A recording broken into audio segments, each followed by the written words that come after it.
స్విట్జర్లాండ్లోని దావోస్లో తెలంగాణ సీఎం రేవంత్ రెడ్డి మూడో రోజు పర్యటన కొనసాగుతోంది.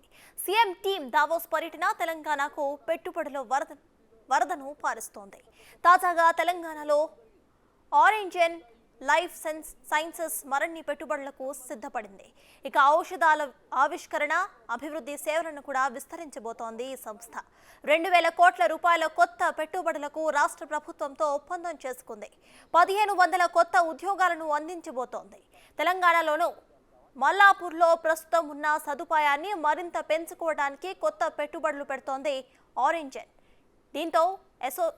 దీంతో ఆసియాలోనే ఔషధ పరిశ్రమకు హబ్గా పేరొందిన హైదరాబాద్ స్థానం మరింత సుస్థిరమవబోతోంది.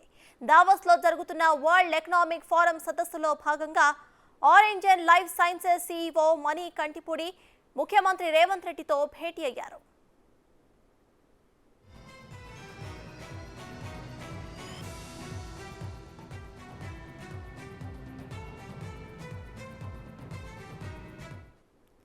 ఫార్మా రంగంలో గ్లోబల్ లీడర్గా ఉన్న ఆరెంజన్ లైఫ్ సైన్సెస్ హైదరాబాద్లో భారీ పెట్టుబడి ప్రణాళికలను ఎంచుకోవడంపై సీఎం రేవంత్ రెడ్డి హర్షం వ్యక్తం చేశారు. తెలంగాణ కొత్త ప్రభుత్వ సంకల్పాన్ని నెరవేర్చేందుకు ఈ పెట్టుబడులు దోహదపడతాయని అన్నారు. అద్భుతమైన మౌలిక సదుపాయాలు సిద్ధం చేయడంతో పాటు భవిష్యత్తుకు అవసరమైన శక్తివంతమైన పర్యావరణ వ్యవస్థను ఏర్పడుతుందని అన్నారు. ఇక కొత్త ఆవిష్కరణలతో ఇక్కడున్న ప్రతిభా నైపుణ్యాలకు మరింత గుర్తింపు కూడా వస్తుందని సీఎం రేవంత్ రెడ్డి అన్నారు.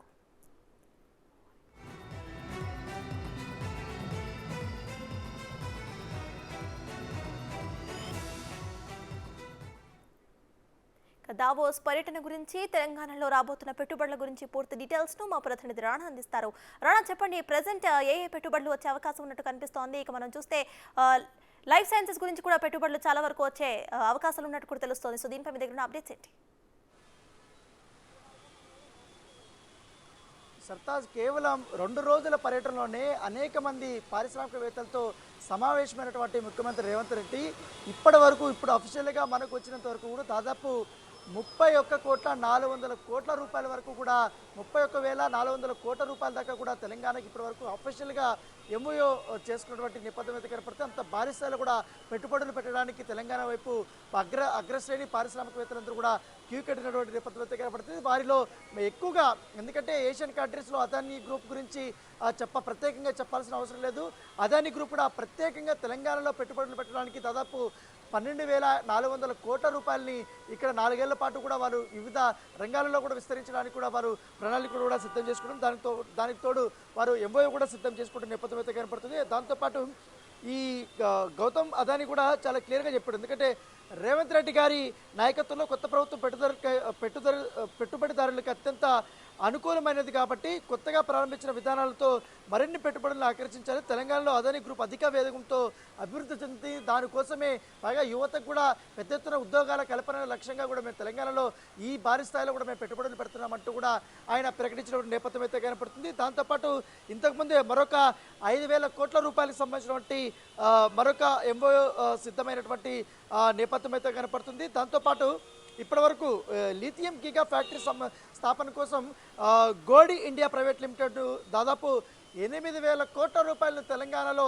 4 ఏళ్ల పాటు వాళ్ళు ఇన్వెస్ట్ చేయడానికి ఎంఓయూ చేసుకున్నట్టుగా మనకు అఫీషియల్గా అందినటువంటి డేటా ప్రకారం చెప్తున్నారు. వచ్చే 5 ఏళ్లలో దాదాపు 6,000 కొత్త ఉద్యోగాలు కూడా తెలంగాణలో సృష్టించబడతాయని కూడా కంపెనీ యాజమాన్యం వారు చెప్పినటువంటి నేపథ్యం అయితే కనపడుతుంది. దాంతోపాటు 12.5 GWH సెల్ తయారీని ఏర్పాటు చేస్తున్నట్టు కూడా వారు ఈ దావోస్ ఎకనామిక్ ఫోరంలో వారు ముఖ్యమంత్రి రేవంత్ రెడ్డి సమక్షంలో వారు ప్రకటించి ఎంఓయూ చేసుకున్నటువంటి నేపథ్యం అయితే కనపడుతుంది. దాంతోపాటు మరొక కీలకమైనటువంటి ఒప్పందంగా మనం చూసుకోవచ్చు. ఆఫ్టర్ అదానీ గ్రూప్ తర్వాత దాదాపు 9,000 కోట్ల రూపాయలు పెట్టుబడి పెట్టడానికి Jindal company JSW energy pumped storage project ప్రారంభించడానికి వారు ఒప్పందం చేసుకున్నారు. అఫీషియల్గా ఇప్పుడు ఎంఓయూ కూడా చేసుకొని రిలీజ్ చేస్తున్నటువంటి నేపథ్యం అయితే కనపడుతుంది. ఈ JSW energy neo energy Telangana పెవిలియన్లో దాదాపు 9,000 కోట్ల పెట్టుబడులు మేము పెట్టడానికి సిద్ధంగా ఉన్నాము. ఈ పంప్డ్ స్టోరేజ్ ప్రాజెక్ట్ని ఏర్పాటు కూడా చేస్తున్నాం. దీంతో భారీ ఎత్తున కూడా ఉద్యోగ కల్పన కూడా మేము స్థానికులకి పెడతామనేసి కూడా వాళ్ళు ఇస్తున్నామనేసి కూడా వాళ్ళు ప్రకటించడం జరిగింది. దాంతోపాటు ఈ ప్రతిపాదనలో పంపుడు స్టోరేజ్ ప్రాజెక్టు కింద 15,000 మెగావాట్ల విద్యుత్ ఉత్పత్తి సామర్థ్యాన్ని కూడా కలిగి ఉంటుందనేసి కూడా వారు చెప్పినటువంటి నేపథ్యం అయితే ఏర్పడుతుంది. దాంతోపాటు ఈ ముంబైలో మెయిన్ కార్యాలయం ఉంది కాబట్టి ఈ జేఎస్డబ్ల్యూ ఎనర్జీ అనేది థర్మల్, హైడ్రో మరియు సౌర వనరుల నుండి విద్యుత్తును ఉత్పత్తి